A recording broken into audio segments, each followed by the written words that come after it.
Hey guys, tonight we step into a world you'd barely recognize, 12,000 BCE, as the last great ice age loosens its frozen grip. Before starting, subscribe the channel, then imagine yourself standing in what will one day be Northern Europe. A sheet of ice, taller than skyscrapers, has been squatting here for tens of thousands of years, but now, it's groaning, cracking and retreating, spilling rivers of meltwater that carve valleys and lakes into the raw earth. The air smells damp and mineral, sharp with the tang of cold stone newly uncovered. All around you, tundra grasses ripple in a wind that bites your cheeks, and far off you can hear the deep echo of ice collapsing into meltwater rivers. It's beautiful, terrifying, and changing faster than anyone alive can comprehend.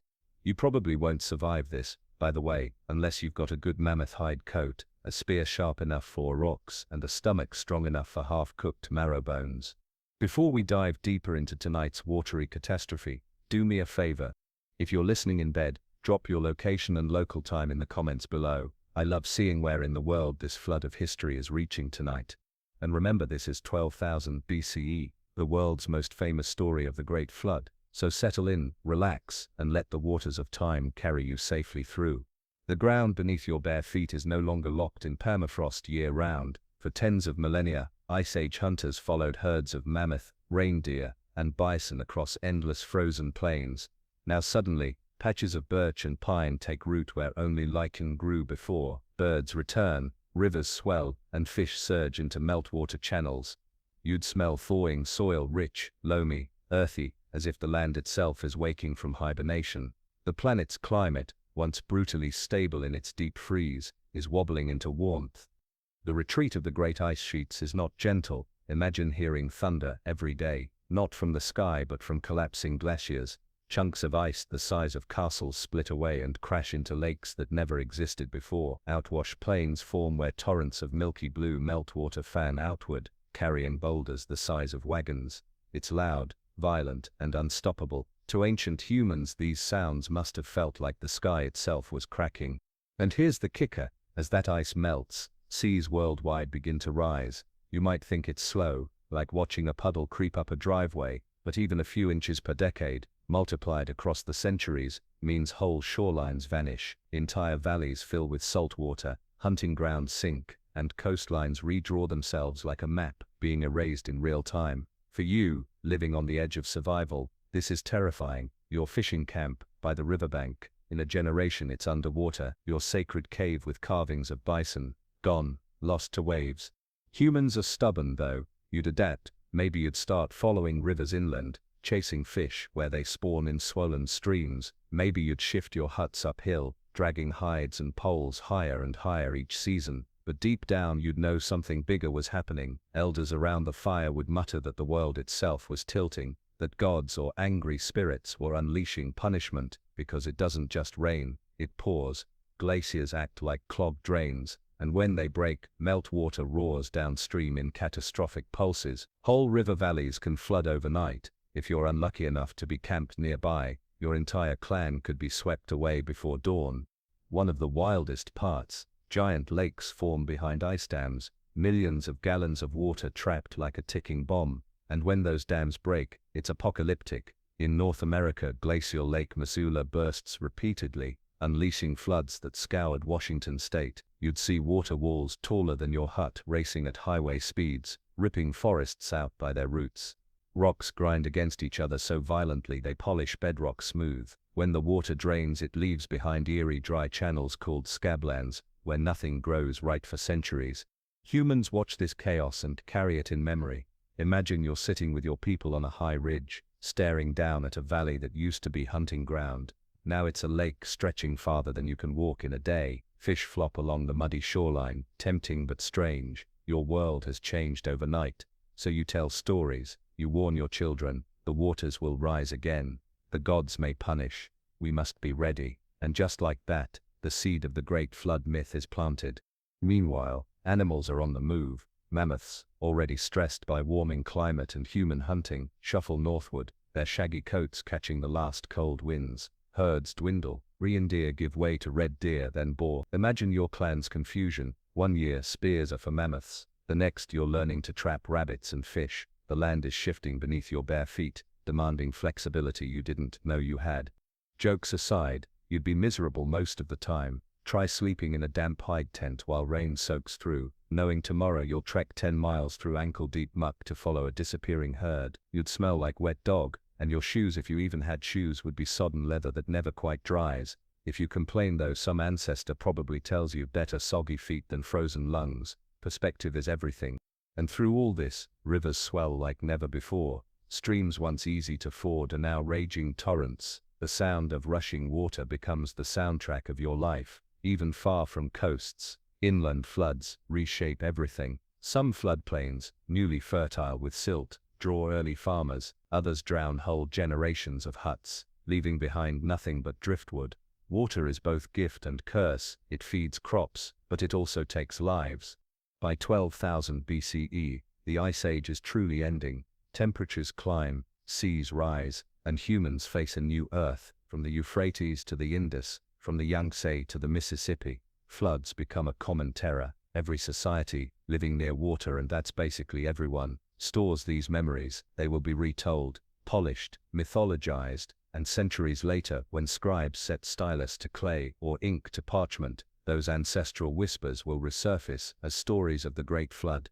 But here, tonight, you're still in the thick of it. You stand on sodden ground, staring at retreating glaciers, listening to thunder that isn't thunder but ice collapsing. You shiver in your damp furs, wondering if the rising waters will ever stop, or if the world you know will vanish beneath the waves entirely. You shift forward into the centuries after the first thaw, and the seas keep rising, lapping higher against the coasts. What began as a trickle of meltwater is now a global flood in slow motion. Imagine the ocean as a hungry mouth, opening wider every decade. It swallows land where your ancestors once camped, and it does not give it back. Between 12,000 and 8,000 BCE, sea levels rise more than 100 meters. That's like stacking 30-story buildings on top of each other and watching the shoreline climb that high. For you living by the edge of rivers or along coasts, this means the world is literally shrinking. Whole land bridges vanish. You'd never know it tonight, staring at the dark horizon. But Britain is still part of mainland Europe in this moment. Hunters walk across Doggerland, a fertile grassland where the North Sea now swirls. Families cook fish on driftwood fires, children splash in shallow ponds, and aurochs graze by the thousands. Then season after season, water creeps in, the marsh expands, villages move uphill. By the time your descendants tell the tale, Doggerland is gone, swallowed under cold grey waves. The same fate strikes everywhere. The Bering Land Bridge between Asia and the Americas shrinks, pinching off a corridor that once let mammoth hunters roam freely. In Southeast Asia, vast lowlands drown to form the shallow seas of Indonesia. Coastlines redraw themselves so drastically that if you were an Ice Age hunter dropped into today's map, you'd barely recognize Earth. Entire homelands vanish without a trace, except in stories. And the rivers, you can't ignore them. Melting ice pushes torrents into every valley. What once was a manageable stream becomes a roaring serpent. You'd hear it constantly at night, the rush of water pounding boulders, grinding away the land, carving new channels in real time. Rivers don't politely stay in their beds, they jump, split and abandon old paths. Families wake to find their huts on the wrong side of a new river overnight. For early farmers, this is both a blessing and a nightmare. Fertile floodplains promise rich soil for the first crops, but the cost is unpredictability. One good flood spreads silt that grows wheat higher than your knees. The next flood drowns everything, leaving nothing but rot and mosquitoes. You'd spend your whole life praying the water, thankful when it feeds you, terrified when it comes too high. Imagine yourself as a child born into this world of shifting water. Your parents teach you to read the clouds, to watch the river's mood, to sleep with a packed bundle of tools ready to run. They tell you stories of how the world used to be dry, how hills once stretched farther than the eye could see, and they warn you that the waters never stop. This constant drumbeat of anxiety, the rising, the flooding, the loss, soaks into your imagination. It becomes more than weather, it becomes myth. Now zoom out for a second. Scientists today call this era the Holocene, but for you it feels like apocalypse on a loop. Each meltwater pulse is like the planet pulling a cruel trick. Picture massive ice sheets in Canada or Scandinavia suddenly dumping their guts into the ocean. Within decades, seas leap upward by several meters. You don't have time to adapt. Camps vanish, hunting grounds drown, and the salt marsh creeps closer to your doorstep.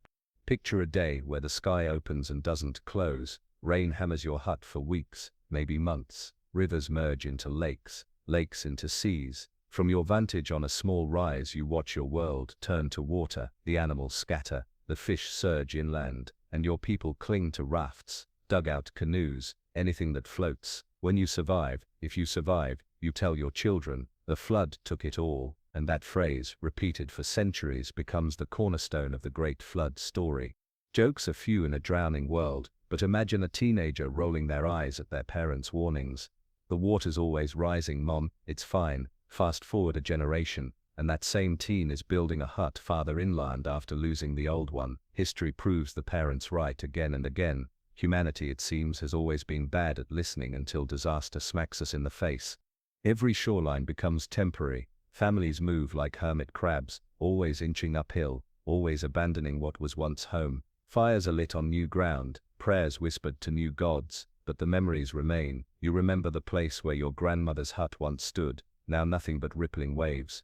You dream of the meadow where your clan hunted deer, now hidden under brine. The grief of lost land, multiplied across continents, gives the flood story its universal weight.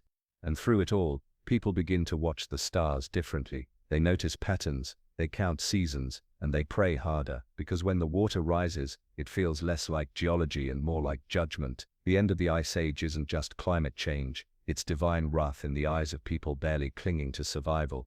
So here you are, standing at the edge of a river that wasn't here last year, listening to frogs croak in brand new wetlands. You know the earth is shifting, and deep down you fear it won't stop. Every thunderstorm feels like the start of another flood, and every wet season is another test. These fears, sharpened over centuries, will echo into every culture's myths. The great flood story begins not as fantasy but as lived reality. The seas are already swelling, but tonight you find yourself staring at one of the most dramatic flood theories of all, the Black Sea deluge. You crouch on a grassy slope above a wide freshwater lake, sometime around 500–600 BCE, fast-forwarding a little from the Ice Age thaw, but still well within the memory of its upheavals. Life here is stable, or so it seems. Villages line the shores, their reed huts clustered near shallow water, where families fish with bone hooks and nets woven from flax. The smell of smoked carp drifts across the air, mingling with the muddy scent of wet soil. Children skip flat stones across the calm surface. The lake is low, peaceful, a quiet heart of early farming life.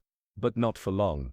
To the south lies the Mediterranean, pressing against a natural dam at the Bosporus Strait. As ice sheets melted and global seas rose, the Mediterranean climbed higher and higher. For centuries, it leaned against the narrow land barrier that kept it separate from the Black Sea basin. Then, in a single moment of geological betrayal, that barrier gives way. The Mediterranean comes roaring through like a monster released from chains. Imagine hearing it, a constant, thundering roar as seawater gushes into the basin, at perhaps 200 times the flow of Niagara Falls. If you lived here, you wouldn't even have time to argue about whether the gods were angry. You'd just run. Families abandoned huts, livestock, even buried ancestors. Within months, freshwater turned brackish, then salty. Villages that had stood for generations were swallowed without a trace. And the shoreline, oh, it didn't just creep, it surged. Some estimates suggest the Black Sea's surface rose tens of feet in just a few years. To you, that's not gradual, that's apocalypse. Now imagine the survivors climbing to higher ridges, soaked, shivering, watching the water spread. You hear elders muttering that the world has drowned, that the gods have wiped the land clean. They tell their children, once, the sea was small, then the waters broke through, and the flood came. That story, told around fires for centuries, could well be the root of the great flood tale that later spread across Mesopotamia, the Bible and beyond. Let's not kid ourselves, you'd be furious too. One day you're happily planting einkorn wheat near the shore, the next your farm is a coral reef. You'd joke, because humans always joke, that at least the fish were grateful for the extra room, but beneath the laughter is real loss. Imagine returning years later to the place where your family's huts once stood, and seeing only endless water stretching to the horizon. The grief hardens into myth. Archaeologists today still debate the Black Sea flood. Was it sudden or slow? Was it catastrophic or just a rising tide? But for you living through it, the distinction doesn't matter. When the water takes your home, it feels immediate. When the river you drank from turns to salt, it feels like betrayal. And when every story your people tell begins and ends with, after the flood, the myth is already alive. Picture yourself walking along the new shoreline. Driftwood and drowned reeds crunch under your feet. The horizon glitters with unfamiliar saltwater waves. The air tastes sharp, metallic, like seawater evaporating under the sun. You realize that everything has changed. Fish species, crops, hunting grounds, even the gods your people pray to. Flood is not just an event here, it's a reset button, and it leaves survivors with no choice but to adapt or perish. And so the legend grows legs. When later generations hear the tale, it becomes larger, grander. They no longer say, "The lake filled." They say, "The waters covered the earth." They no longer say, "Our village drowned." They say, "The gods sent the flood to wash the world clean." That exaggeration isn't lying, it's memory stretched by fear, grief, and the need to explain the incomprehensible. Modern science adds another eerie twist. Core samples from the Black Sea floor reveal sudden shifts from freshwater shells to saltwater ones. That's physical evidence, whispering through sediment, that something massive happened here. You don't need a scientist's drill to tell you that, though. You already know it in your bones. The shoreline where you once lit fires is gone. The hills where you once hunted are cliffs overlooking new sea. The flood has written itself into your very survival. So tonight, as you close your eyes, imagine lying on damp earth, high above the new shoreline. You hear the distant crash of waves against cliffs that didn't exist a generation ago. You feel the salt sting your lips when the wind shifts, and you know deep down that your people will never forget this moment. When they tell the story of the flood, they won't just be recounting myth, they'll be preserving the memory of a world that drowned right before their eyes. You're no longer perched above the Black Sea now. You've drifted further south and east into the wide-open floodplains of Mesopotamia. Here, around 3000 BCE, the Tigris and Euphrates rivers rule every moment of your life. These aren't polite little streams, they're massive, unruly beasts that snake down from the mountains, carrying mud, reeds, fish, and sometimes half your neighbor's farm. To settle here is both daring and desperate. But humans do it anyway, because the soil they leave behind, fine, dark, nutrient-rich silt, is the most fertile dirt on earth. You picture yourself waking before dawn in a reed hut. The air is heavy with dampness, carrying the smell of wet clay, sheep dung, and last night's cook fire. Outside, water glimmers in channels dug by your family to guide irrigation into barley fields. You hear frogs croaking, crickets buzzing, and somewhere in the distance, the low bellow of a bull being led to plow. It sounds peaceful enough, but you know better. At any moment, these rivers can rise and tear everything apart. Floods here aren't gentle. One night, you're drifting to sleep, lulled by the sound of flowing water. The next, you're standing waist deep in a torrent, clinging to your child with one arm and to a fence post with the other. The Euphrates doesn't care about your field boundaries, your livestock pens, or your clay tablets. It pours through villages, swallowing homes, washing away granaries. If you're lucky, the flood leaves behind mud rich enough to double your harvest next season. If you're unlucky, you're left with rot, hunger, and corpses floating downriver. To live here is to gamble every year, and gamblers invent stories. Around fires at night, you hear elders explain why the floods come. They say the gods are hungry, angry, or tired of human noise. They say each great deluge is divine punishment. And honestly, when you're ankle deep in mud scraping together the remains of your home, it makes a lot more sense to blame Enlil or Enki than to explain sediment flow. Archaeologists have dug into this soil and found evidence of massive, sudden floods. In layers beneath ancient cities like Ur and Shuruppak, they've uncovered meters of clean river clay, sandwiched between older settlement debris. That's the archaeological fingerprint of catastrophe. One season everything is normal, the next it's drowned under thick deposits. Then people return and rebuild. You'd stand there, shovel in hand, staring at those same layers of mud and thinking, the world ended, then it started again. And think about what that does to memory. If you survive such a flood, you tell your children about it for the rest of your life. You describe how you saw whole walls swept away, how oxen bellowed in terror, how neighbors disappeared screaming into the torrent. When those children grow, they pass the tale down, smoothing the edges, adding flourishes. By the time it reaches your grandchildren, it isn't just a story about a bad season, it's the story, the great flood that destroyed everything, a dividing line between before and after. And in these floodplains, the river always comes back. You might rebuild a hut a dozen times in your lifetime. You might move from one bank to another, dragging your goats and jars of grain. And every time, you wonder, will this be the one? Will this be the flood that doesn't recede, that covers the earth forever? Here's the twist. The river is both your executioner and your savior. Without its unpredictable floods, your crops wouldn't grow. Without its silt, Mesopotamia would just be a dry desert plain. So you keep coming back, rolling the dice, praying that the gods give more fertility than destruction. You live with 1 foot in abundance, 1 foot in disaster. And if you're wondering about day-to-day survival, yes, you'd smell pretty bad. Wading through floodwater filled with animal dung and rotting reeds isn't exactly spa treatment. Mosquitoes hum in clouds, thick enough to choke you. Your sandals squelch with every step, and when the water finally recedes, you're left scraping mold off every clay wall. If you thought camping in the rain was rough, try camping in a river that refuses to leave. Yet this is the cradle of civilization. This messy, flood-prone land is where writing, cities, and law codes begin, and all of it grows out of the push and pull of rivers that give and take with equal cruelty. So you sit by the fire, listening to stories told by your elders, stories that will one day become the Epic of Atrahasis, the Epic of Gilgamesh, and eventually the Book of Genesis. Tonight, though, you just hear them as warnings, reminders that no matter how many dikes you build, how many canals you dig, water always wins in the end.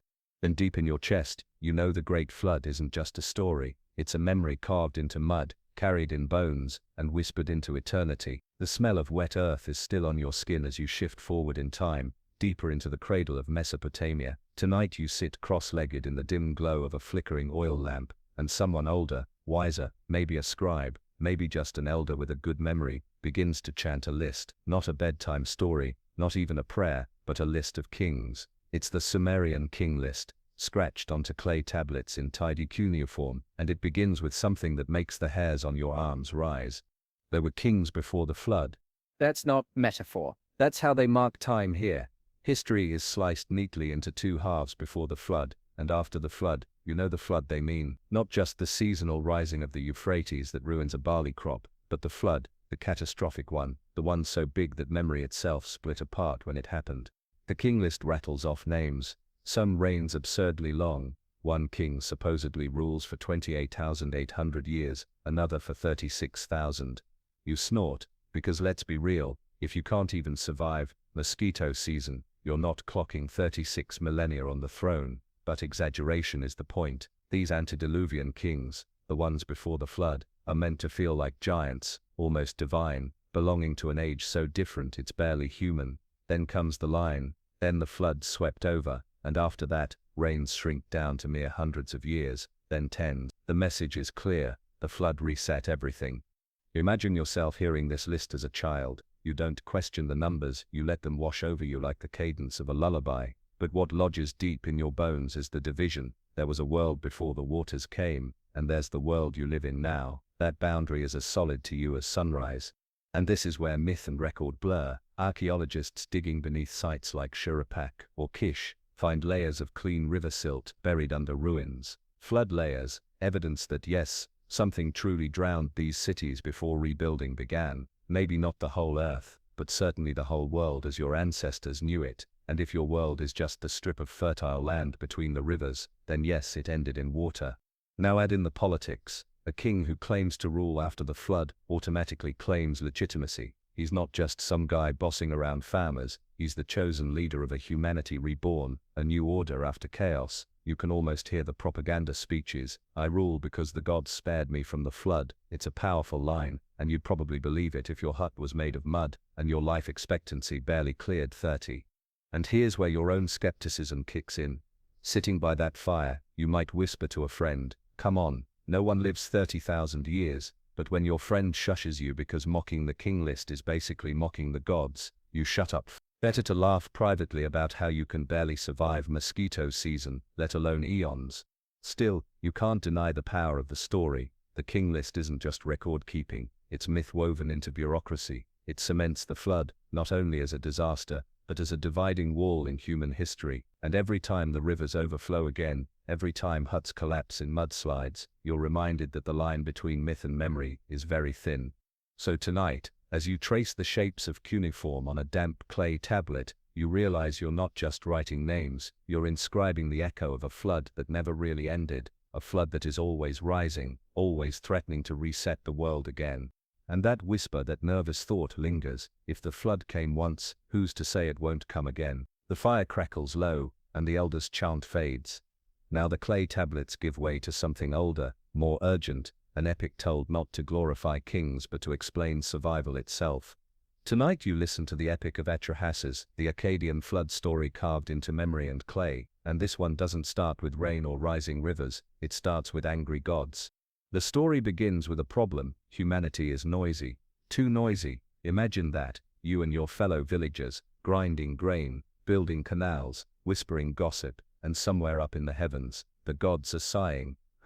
Can they just keep it down for 5 minutes? You laugh, because let's be honest, you've probably heard your own parents say the same thing. But in this myth, divine irritation isn't just passive-aggressive, it's catastrophic. The gods decide humanity must be cold. First they send plagues, then famine, then drought. Each time, the humans cry out to their patron god, Enki, who takes pity. Enki whispers survival tips, offering sacrifices, building canals, rationing food, and humanity bounces back. Finally, the chief god, Enlil, loses patience. Enough is enough. If humans won't stay quiet, he'll wash them away. Cue the flood. Now picture Atrahasis, the wise one, sitting in his reed hut when he hears Enki's whispered warning. The god tells him to dismantle his house and build a massive boat. Not just a fishing canoe or a family coracle, but a vessel big enough to carry animals, food, and his kin. Imagine the sheer absurdity. You, a farmer used to patching leaky reed baskets, now tasked with constructing a life raft for civilization. Your neighbors probably point and laugh. Nice boat, Atrahasis, planning on catching a whale. But when the skies break, no one laughs. The flood roars in, relentless. The poem describes it vividly. Storm clouds unleashed by Adad, the storm god, the ground splitting open with subterranean waters, winds howling so fiercely that even the gods cower, climbing to the highest heavens and pressing against the wall like dogs. Imagine that, gods themselves hiding from the very storm they unleashed. If that doesn't send a shiver down your spine, nothing will. Inside the boat, Atrahasis waits, listening to the hammering rain and the crash of waves. Outside, humanity is gone. Fields, huts, temples, animals, all drowned. The flood lasts 7 days and 7 nights, a cosmic cleansing, and when silence finally returns, Atrahasis steps out onto a world scrubbed bare. He offers sacrifice. The smoke rises, and the gods, starving after losing their human worshippers, swarm around the scent like flies. It's a darkly funny image. Mighty immortals, reduced to desperate beggars for barbecue. You can't help but smirk. But here's the kicker, the gods regret it. Enlil, who ordered the flood, gets chewed out by the others. You idiot, they say, in more polite Akkadian of course. Now we've wiped out the very people who baked our bread and poured our beer. Without humans, the gods realize, there's no one left to feed them sacrifices, and so a compromise is struck. Enki proposes limits. Humans won't be wiped out again, but their numbers will be controlled by shorter lifespans, infant mortality and priestesses barred from bearing children. Grim, yes, but in the story, that's how the balance is restored. Sitting in the flicker of firelight, you take in the lesson. This isn't just about water, it's about power. The flood isn't random, it's punishment, then regret, then a new order. It explains why humans die young, why disease ravages children, why some women never bear children. It turns the chaos of floods into a framework. The gods did this, the gods regretted it, the gods made rules, and you, small human that you are, live in the shadow of that bargain. Now imagine yourself walking the floodplain the next morning, mud still clinging to your legs. You pass villagers muttering Atrahasis's name with reverence. You hear parents warning their kids to behave, lest Enlil lose his temper again. You even catch yourself eyeing the sky suspiciously at the first crack of thunder, because if the gods once drowned the world, who's to say they won't change their minds? You shake your head, chuckling. Humanity, too noisy, too stubborn, too delicious at the altar for the gods to let go. Atrahasis may be gone, but his boat sails on in memory, carrying the first full-fledged flood myth across generations. And you, listening in the dark, realize that the flood isn't just history or geology, it's a mirror. It shows how fragile human life is, and how every storm feels like a test. The embers fade, but the flood story refuses to die. It rolls forward into another tale, longer, grander, stitched into one of the oldest epics humanity ever carved into clay. Tonight you're listening to the Epic of Gilgamesh, and it is here that the flood takes its most famous Mesopotamian shape. Gilgamesh, king of Uruk, isn't just curious about fame or wars or battles, he's obsessed with immortality, and in his quest, he finds Utnapishtim, the lone man, granted eternal life. Why him? Because he survived the flood, and so Utnapishtim tells his story. You lean closer, hearing words that feel strangely familiar if you've already listened to Atrahasis. Once again, the gods grow angry. Once again, Enki or Ea, in the later telling, warns a single man. This time, that man is Utnapishtim. Ea tells him in a dream, tear down your house, build a boat, abandon possessions, seek life, spurn wealth, save yourself. Imagine being in Utnapishtim's sandals. You've got a home, livestock, friends, a life, and suddenly the gods tell you to abandon it all and build a box-shaped vessel, massive enough to hold your family, animals and food. Your neighbors laugh, your wife probably glares, but you do it anyway, cutting cedar beams, smearing bitumen, working until your hands bleed. Then the storm comes, and oh, does it come? The epic doesn't shy away from detail. The clouds blacken, the storm god Ad thunders. Even the gods themselves tremble at their own handiwork, retreating to the highest heavens and cowering like frightened dogs. The rain pours for 6 days and 7 nights, until the land was flat as a roof. Humanity is wiped clean. Inside the ark, Utnapishtim sits in darkness. You can almost hear the creak of timbers, smell the pitch, feel the damp air thick with the stink of penned animals. Every crash of thunder makes you flinch. Outside, the screams of the drowning fade into silence. Inside, you huddle and wait. When the waters finally recede, the ark grounds on Mount Nisir. Utnapishtim releases a dove, a swallow, and finally a raven. The first 2 return, but the raven does not. It finds dry land. Relief floods through you. You step out onto a cleansed earth, trembling, bewildered. The first act you perform, a sacrifice.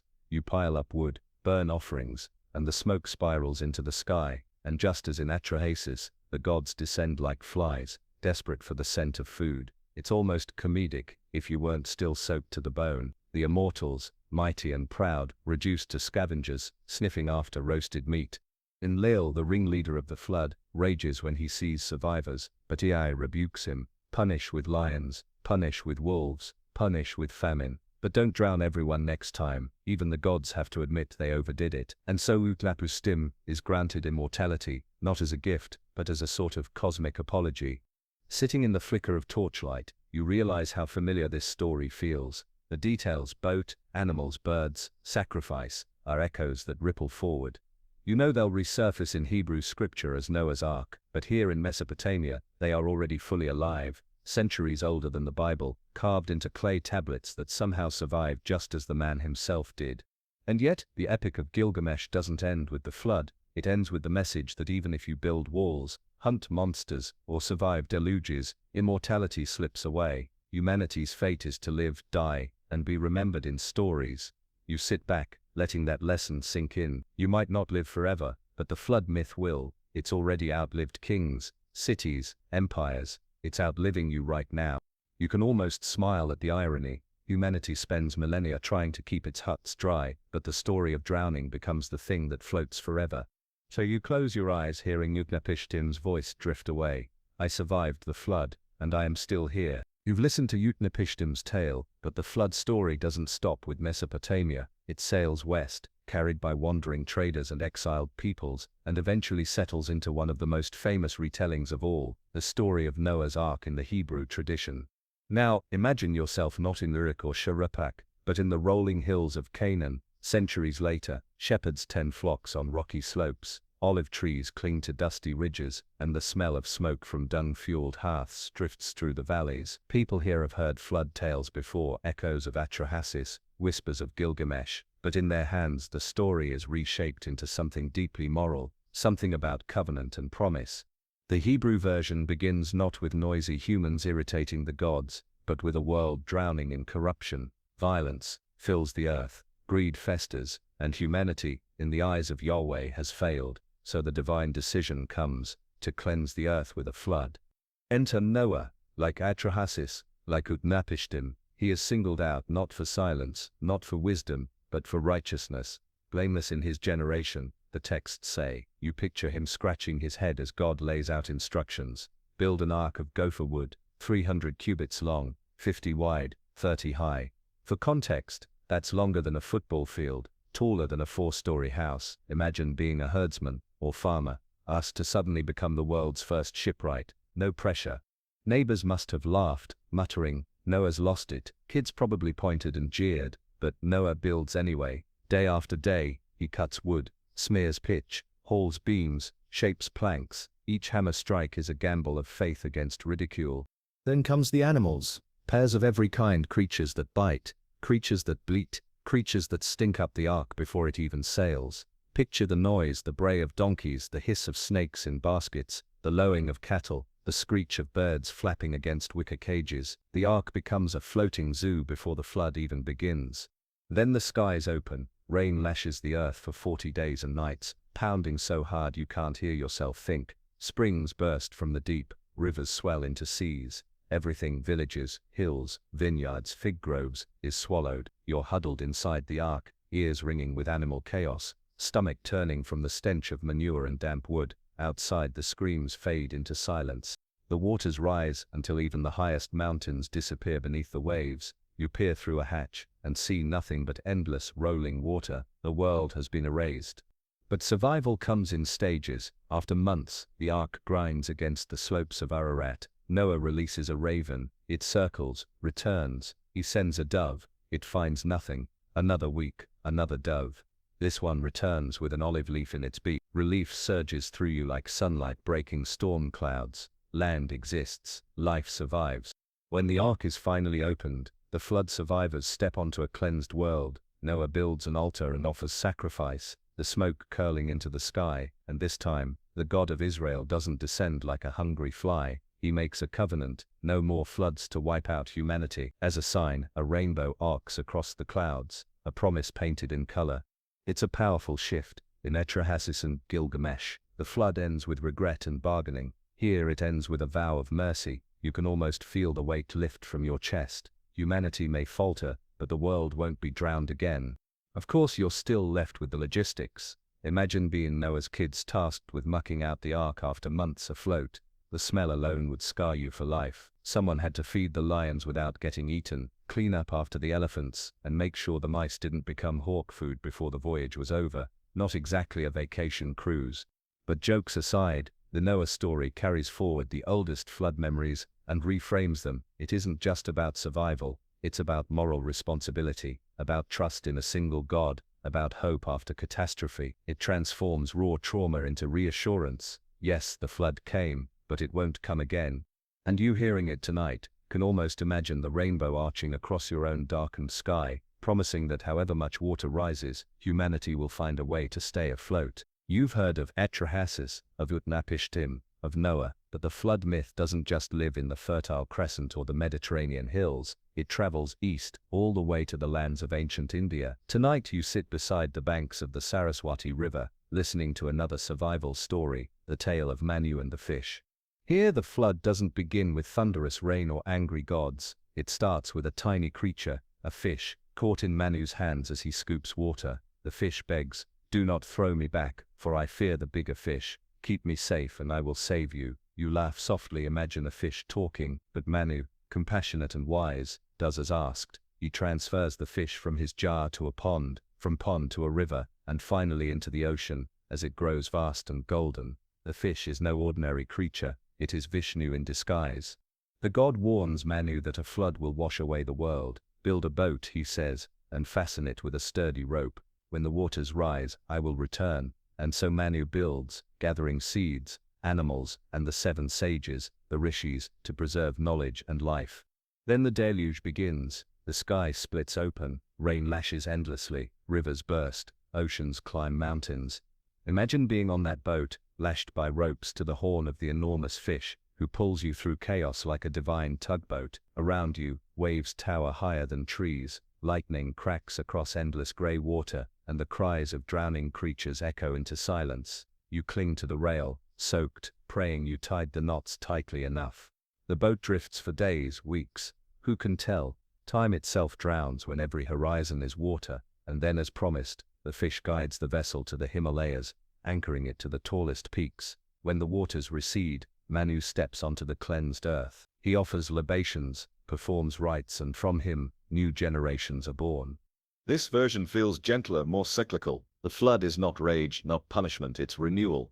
The fish doesn't just save life, he guides, protects, teaches, and in a world where rivers like the Ganges and Saraswati can swell overnight, where monsoon rains can drown whole villages, the tale rings painfully true.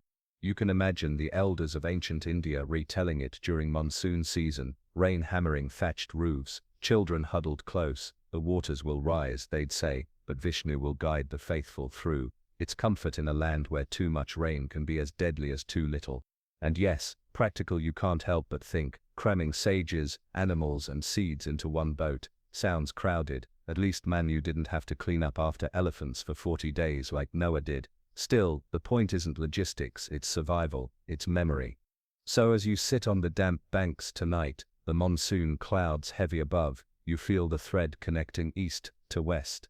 Whether in Shurapak, or Canaan, or along the Ganges, the story is the same. Waters rise, humanity clings to a vessel, life begins anew. You followed the flood from Mesopotamia to India, but now your feet sink into the loamy soil of ancient China. Here too the people have flood stories, ones that stretch back thousands of years, told along the banks of the Yellow River and the Yangtze. And in China the floods aren't remembered as one singular wipeout, but as endless, grinding battles between humans and water.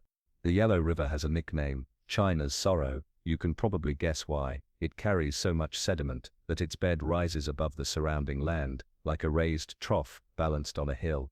When it bursts, oh it bursts, why? Imagine standing on a village embankment and seeing the river roar down upon you from above, as if the heavens themselves had cracked. Entire fields vanish, families cling to rooftops. Some estimates say the river has shifted course more than 1,500 times in recorded history. To live here is to live with the certainty that someday, the flood will come for you. Enter the myths. The earliest stories speak of a great flood, so massive it covered mountains and swallowed the world. People flailed in rafts, climbed trees and prayed to the gods. The land was chaos, uninhabitable, and into this chaos steps a hero, Yu the Great. According to legend, Yu's father, Gun, first tried to tame the flood by building dams. He piled up earth, blocked rivers, and tried to contain the waters, but the floods only grew worse, breaking through every wall. For this failure, Gun was executed by the gods. Yu, his son, took a different approach. He didn't try to block the water, he tried to guide it. Now picture Yu, traveling across all of China with a shovel and sheer determination. For 13 years, he digs channels, cuts paths through mountains, and directs rivers toward the sea. He doesn't even step inside his home, it's said. Not once in all those years. He passes by his doorway 3 times, and each time refuses to stop, too focused on his mission. Imagine that level of obsession. You'd be rolling your eyes, muttering, "Come on, Dad, just take a dinner break." But Yu's sacrifice works. Slowly the waters recede, land dries, people farm again, civilization flourishes. From that effort, Yu earns not only gratitude but legitimacy. He becomes the first emperor of the Shai dynasty, founding China's earliest royal house. In this telling, floods aren't just disasters, they're political origin stories. Survival gives birth to authority. The one who tames the water earns the right to rule. And these myths carried weight, because floods weren't abstract, they happened constantly. Monsoons, typhoons and swollen rivers drowned villages with terrifying regularity. You can almost smell the damp thatch, the rotting millet, the mold creeping over ruined granaries. For farmers huddled in the lowlands, the story of Yu wasn't just legend, it was reassurance that maybe someday someone could truly control the chaos. Of course, you'd still have to live with soggy shoes, mosquitoes, and the occasional drowned pig floating past your door. The Yellow River didn't care much about your mythology. But every time a levee broke, every time whole villages vanished beneath muddy torrents, the old story was told again. Once, long ago, the waters swallowed the world, and only through grit, wisdom, and divine favor did humanity survive. So tonight, as you listen to the rain drum against bamboo rooftops, you realize the flood story has spread its roots deep in Asia too. Whether it's the wrath of gods, the guidance of a golden fish, or the tireless digging of Yu the Great, the theme remains the same. Water rises, the world teeters, and survival depends on the few who endure. Your feet leave the mud of the Yellow River Valley and step onto the rocky slopes of the Mediterranean. The sea breeze stings your nose with salt, and the myths here carry a new flavor. In Greece too, people whisper of a flood that covered the earth, this one tied to Zeus himself. The Greek flood tale begins not with noise or corruption alone but with hubris. Humanity, they say, grew arrogant, cruel, and unjust. Zeus, watching from Olympus, had seen enough. So he decides to wash the world clean. In some versions it's because King Lycaon tried to trick Zeus by serving him human flesh. And yes, you roll your eyes, classic mortals thinking they can outwit a thunder god. Spoiler, they can't. Enraged, Zeus decides the entire race must be punished. Enter Deucalion and Pyrrha. They are husband and wife, pious and faithful. Prometheus, the titan who once gave humans fire, warns his son Deucalion of the coming flood. Build a chest, he says, not a full-blown ark, not an ornate temple ship, just a simple wooden box big enough to float. Deucalion and Pyrrha climb inside, clutching each other as the skies open. The storm is relentless, thunder cracks, rain pours, seas rise to cover hills, valleys, temples, even the shrines of the gods themselves. From your cramped corner in that wooden chest, you feel every wave slam against the planks. You breathe in damp wood, sweat and fear. Outside, humanity drowns. But after 9 days and nights, the chest comes to rest on Mount Parnassus. The rain stops, the waters recede, and Deucalion and Pyrrha climb out into silence. They stand on a cleansed earth, the last 2 humans alive. Here's the twist. Unlike Noah or Utnapishtim, they don't repopulate the world the old-fashioned way. They pray to Themis, goddess of justice, who tells them cryptically, "Cover your heads. Throw the bones of your mother behind you." Deucalion and Pyrrha puzzle it out. Mother means Mother Earth, and her bones are stones, so they throw rocks over their shoulders, and each stone transforms into a human being. The stones Deucalion throws become men, those Pyrrha throws become women. From stone, humanity is reborn. It's a strange image, isn't it? Imagine standing on a muddy slope, hurling rocks and watching them shiver, stretch, and turn into people. You'd probably mutter, well, that's one way to skip awkward family dynamics. But the message is clear: humanity is resilient, born again from the bones of the earth itself. Flood myths ripple across the Mediterranean beyond Greece too. In Rome, Ovid retells the tale in Metamorphoses, polishing it into poetry. In other coastal cultures, fishermen pass down stories of seas rising without warning, swallowing whole villages. Each version bears the same spine: divine wrath, cleansing flood, a chosen pair who survive, and a rebirth of humanity. And behind the myth there's the memory. The Mediterranean world is full of floods, tsunamis triggered by earthquakes, rivers like the Nile surging in unpredictable cycles, storms rolling off the sea. Imagine living in a clay brick hut near the coast and seeing the tide creep higher every season, or feeling the ground shake and watching waves rise taller than houses. You'd tell your children too that once the world drowned and only the faithful survived. So tonight, as you sit on the rocky slope of Mount Parnassus, you can almost hear the rain still dripping from the trees, smell the soaked earth, and watch Deucalion and Pyrrha casting stones behind them. Each thud echoes, not just as a rock, but as the birth of a new people, a new chance. The flood is over, but the story is just beginning again. The flood stories have followed you from the Fertile Crescent to India, from the Himalayas to the Aegean. Now they carry you across oceans, into the vast Americas, where countless peoples also remember waters that once drowned the world. Here the myths are not faint echoes of Mesopotamia, they are living memories, rooted in landscapes still scarred by deluge. Picture yourself in a forest clearing of the Maya lowlands. The air is thick with humidity, heavy with the smell of wet earth and blooming orchids. Elders gather children close as thunder rolls across the horizon. One begins to chant, "The gods made men of wood, but the wooden people were ungrateful, careless, forgetful of their creators, so the gods unleashed a great flood to wash them away. The waters rose, the sky darkened, and even the animals turned against the wooden people, tearing them apart. From that cleansing came a new humanity, one made of maize, the real, true people of the world." Cross northward, and you find the Hopi of the American Southwest, telling of a flood that came because humans forgot to live in balance. Their god, Spider-Woman, guided the faithful to safety. Some climbed into hollow reeds that became floating shelters. Imagine squeezing into a giant plant stalk, drifting as water swallowed canyons and deserts. When the waters receded, the survivors emerged into a cleansed land, ready to begin anew. Further north, among the Cree and Ojibwe, the flood takes on another form. Here Nanabosho, a great cultural hero, survives by clinging to a floating log after the waters rise. Animals help him, Muskrat dives into the depths to bring back a clump of mud. With that mud placed on Turtle's back, the earth is remade. You smile at the image, humanity literally reborn on the back of a turtle, with the tiniest muskrat as the unlikely hero. A story both profound and faintly comedic, just the way people remember catastrophe best. And still further west, among the Inca of the Andes, there's the tale of Viracocha, the creator god. Displeased with his first generation of giants, he sent a flood to wipe them away. Only a few survived, hidden in caves high in the mountains. The rest were erased, and from the survivors, new peoples spread across the highlands. You can almost feel the chill of that Andean air, hear the wind whistle across mountain passes, and understand why floods, though less frequent here, still loomed large in imagination. What unites all these stories is not their detail, but their core. Each one begins with human failure, forgetting the gods, living in imbalance, becoming arrogant, and each one ends with survival, renewal, and a new beginning. The flood is never the end, it's the reset.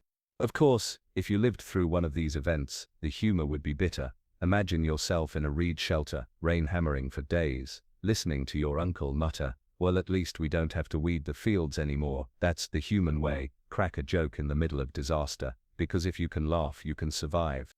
The Americas are crisscrossed with floods, both real and remembered. Giant glacial lakes burst at the end of the Ice Age, carving valleys across Canada and the United States. Tsunamis from Pacific earthquakes rolled inland, smashing villages along the coast. Monsoon-like downpours transformed plains into seas overnight. Every generation left its story, and every story, when you listen closely, says the same thing. The water rose, it took nearly everything, and yet somehow we endured. So tonight, as you sit in the humid dark of a forest, or on the high plateau of the Andes, you hear the same refrain. Whether it's Spider-Woman Nanabojo or Viracocha, the lesson is clear. The flood comes when we forget ourselves, and survival comes when we remember who we are. You've crossed the Americas, listening to Spider-Woman and Nanabojo, but now it's time to leave myth for a moment and stare straight at the raw evidence written into the earth itself, because beneath the stories, whether from Mesopotamia, Greece or the Great Plains, lie scars of real megafloods, and if you stood in those landscapes today you could still see them. Let's begin in North America. Picture yourself in the Ice Age Northwest, maybe 15,000 years ago. To your north, an ice sheet towers higher than mountains, blocking valleys and damming rivers. Behind it sits a monstrous reservoir, Glacial Lake Missoula. It's the size of several modern Great Lakes combined, held back by nothing but a frozen dam. That dam doesn't last. One day, it gives way with an earth-shaking roar. Imagine the sound. Ice shattering like thunder, water exploding outward faster than any river you've ever seen. A wall of water several hundred feet high surges across the land at speeds rivaling a jet plane. Trees, boulders, entire forests vanish. The roar fills your ears, vibrating through your bones. You run, but nothing outruns a wall of water.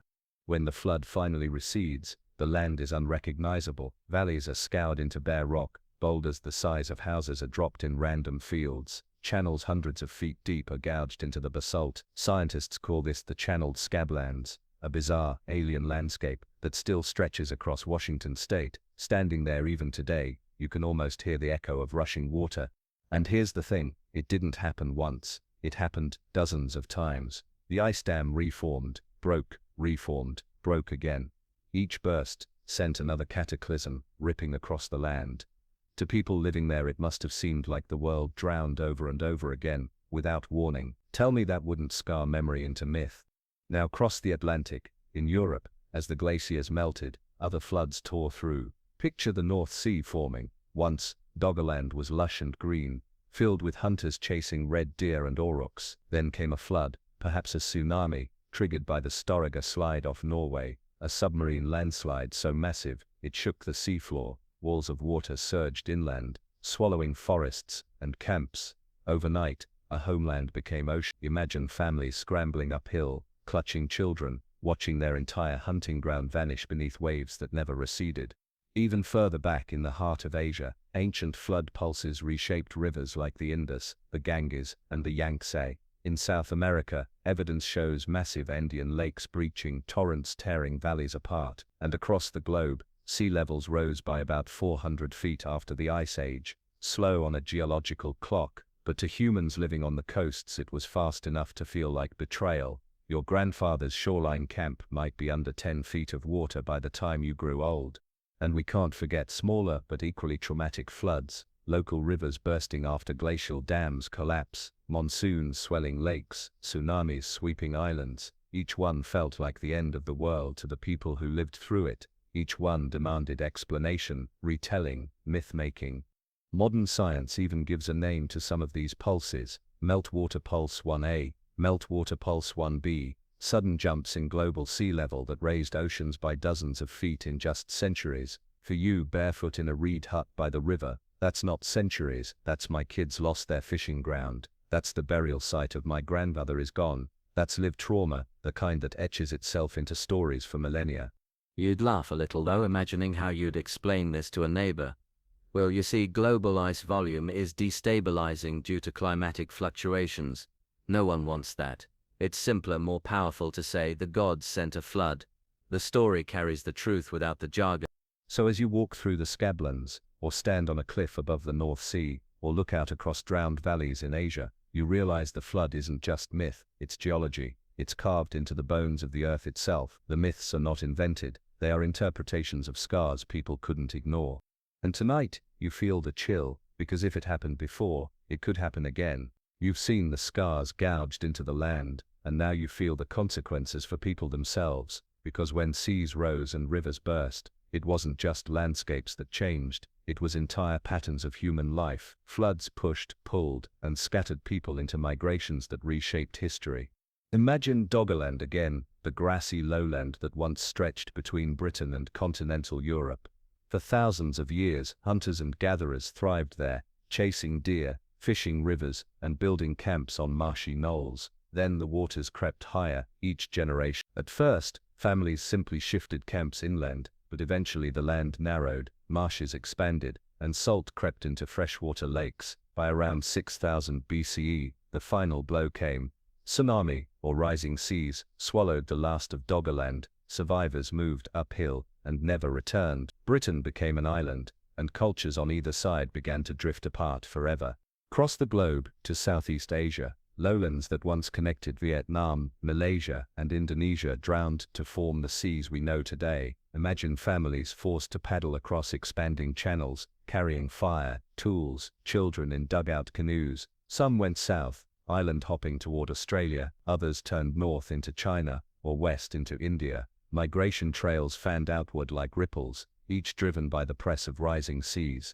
The same story unfolds along rivers. In Mesopotamia, constant flooding forced people to invent new strategies, building levees, digging canals, organizing labor. That necessity sparked cooperation, and cooperation birthed early states. Without unpredictable floods, there might be no cities, no kings, no Kunyaum. In the Indus Valley, floods both nourished and destroyed, pushing settlements to adapt with elevated platforms and baked brick walls. Every shift in the riverbed nudged populations, erased villages, created new ones. Floods also meant refugees. Imagine being a child watching your family's clay house dissolve into slurry, the river rushing through your fields. You move upstream to higher ground, where other families already live. Suddenly there are arguments over hunting grounds, over water rights, over space. Conflict flares. Out of chaos, boundaries form. Floods create not just new lands but new tensions. And sometimes, migration sparks entirely new cultures. When the Black Sea surged, some scholars believe displaced farmers spread into Europe, carrying with them the seeds of agriculture and perhaps the memory of a world-drowning flood. In their new homelands, they taught their children to till, to sow, and to fear the rising waters. Climate shifts, layered on top of floods, make the upheaval worse. The Younger Dryas, a sudden cold snap at the end of the Ice Age, sent temperatures plummeting just as people tried to settle. Imagine fleeing a flooded valley, only to find the hills bitterly cold and barren. Survival meant adapting to two disasters at once. Too much water in some places, too little warmth in others. And here's the human detail: you'd complain constantly, you'd joke bitterly about wet feet, about your grandmother insisting the old house never flooded like this, about trying to roast grain that keeps molding in damp air. But under the sarcasm you'd be learning, shifting, migrating. Floods were relentless teachers. Over centuries the lessons stuck. People clustered on high ground, built terraces, dug ditches. They learned which soils held water best, which levees collapsed in storms. They learned to predict floods by watching stars or reading bird migrations, and always, in the back of their minds, they remembered the worst-case scenario, the great flood that once erased everything. So tonight, as you stand at the edge of an abandoned valley, or look out across an inland sea that used to be farmland, you realize the flood wasn't just destruction, it was a sculptor, chiseling human history into new shapes. It pushed people into new lands, new conflicts, new inventions. It forced migrations that redrew the map of civilization. The waters rose, the people moved, and the world you know today was born from their flight. You followed the migrations, watched homes drown, and seen cultures take root in new lands. But the flood isn't just remembered in geography, it's remembered in meaning. Every society that tells a flood story twists it into a lesson, a moral, a warning about humanity's place in the cosmos. Think back to Atrahasis. The flood there isn't just water, it's punishment for humanity's noise, for disturbing the gods' rest. The message: stay humble, stay quiet, don't forget who's in charge. In Gilgamesh, the flood is about limits. Even if you survive, even if you win immortality for a few, most of us won't escape death. The lesson is to live, love, and leave something behind. In Noah's story, the flood is about corruption and righteousness. A clean slate is granted not because humanity was noisy, but because humanity was violent, unjust, greedy. Only the obedient man and his family survive, and they walk away with a promise that it won't happen again if they keep their covenant. Now, cross into India. Manu's flood is not wrathful, but protective. A god warns, guides, and rescues. The message here is trust and devotion. If you listen to wisdom, even when it comes from something as unlikely as a talking fish, you'll endure. In China, the story shifts again. Yu doesn't survive by luck or by being chosen. He survives by working, by literally digging channels, guiding water, sweating for 13 years without stepping into his home. The moral: effort and sacrifice tame chaos. Leadership is earned by labor. Even in Greece, with Deucalion and Pyrrha, the flood becomes about justice. The wicked perish, the pious endure, and the rebirth of humanity comes not through passion or violence, but through patience and prayer. Stones become people, a reminder that the earth itself will give you a second chance if you live rightly. Across the Americas, the flood myths sharpen into cautionary tales. For the Maya, arrogance and forgetfulness toward the gods leads to destruction. The wooden people swept away because they refused to honor their creators. Among the Hopi, the flood punishes imbalance, but survival comes through the help of Spider-Woman and through humility and shelters made of reeds. Among the Ojibwe, survival isn't even human-led, it's a muskrat, the smallest, least glamorous creature, who sacrifices himself to bring mud from the deep. The moral: don't underestimate the humble. Survival belongs to those who work together. When you step back, you see a pattern. Flood myths aren't just about water, they're about control and consequence. They teach communities why suffering happens, why children die, why kings rule, why temples rise. They take the raw terror of watching water swallow your world and turn it into a parable about pride, morality, and resilience. And yes, sometimes they're grim. In Atrahasis, humanity is doomed to shorter lives and infant deaths. In other stories, gods wipe out entire generations to reset humanity. These are not bedtime stories meant to comfort children, they're survival manuals written in myth, preparing each generation for the inevitability of loss. But there's also hope in them. The rainbow in Noah's story promises mercy. The olive branch carried by the dove promises renewal. Yu's canals promise human ingenuity can triumph. Manu's fish promises divine compassion. Even Deucalion stones promise that from rubble, new life can rise. If you lived back then, sitting by a smoky fire after a flood tore through your fields, these lessons would anchor you. They'd explain the incomprehensible, soothe the grief, and give you a roadmap. Don't be arrogant, don't forget the gods, work hard, stay righteous, help each other, because if the waters rise again, and you know they will, only those who follow the lessons will survive. And that's the enduring power of the flood. It's never just water, it's meaning poured into memory, shaping every culture, every religion, every worldview. So tonight, as you let the crackle of the fire lull you to sleep, you realize you've been handed more than a story. You've been handed a warning, carved in floodwaters, whispered for 12,000 years. The waters have carried you across continents, through myths, memories, and mud. Now standing here at the end of the journey, you realize that the Great Flood is not one story, it is every story. From the banks of the Euphrates to the jungles of Mesoamerica, from the icy scablands of Washington state to the slopes of Mount Ararat, people have always told the same tale. The water came, it took nearly everything, and somehow a few survived. The legacy is staggering. Think of it, in Mesopotamia the flood drew a line between antediluvian kings and mortal rulers. In the Bible, it became a covenant between God and humanity, sealed with a rainbow. In India it was a tale of divine compassion guiding a man and his seeds to safety. In China, it became a foundation myth of kingship, linking the right to rule with the ability to tame chaos. In Greece, it was about justice and rebirth. In the Americas, it tied survival to humility, cooperation, and the courage of the smallest creatures. Every version is stitched together with different gods, animals, and heroes, but the structure is always the same. Humanity falters or forgets. The waters rise. The world drowns. A few endure. Life begins again. And behind all the stories lies the truth. Floods really happened. Seas rose hundreds of feet after the Ice Age. Rivers burst their banks. Glacial lakes collapsed in apocalyptic torrents. Whole landscapes drowned. People watched their homes vanish, their hunting grounds sink, their ancestors' graves disappear beneath waves. Trauma that vast doesn't fade. It carves itself into story, and those stories become the scaffolding of culture. Even today, the echoes ripple. When storms batter coasts or rivers burst in our modern world, headlines call them biblical floods. Survivors compare them to Noah's Ark. The myth is still our language for catastrophe. It's how we make sense of water's fury. And there's something strangely comforting in that continuity. For 12,000 years, humans have whispered the same story around fires, under temples, in huts, and now in books and videos. It's a reminder that while disasters change our world, they also bind us together. Every culture that survived a flood learned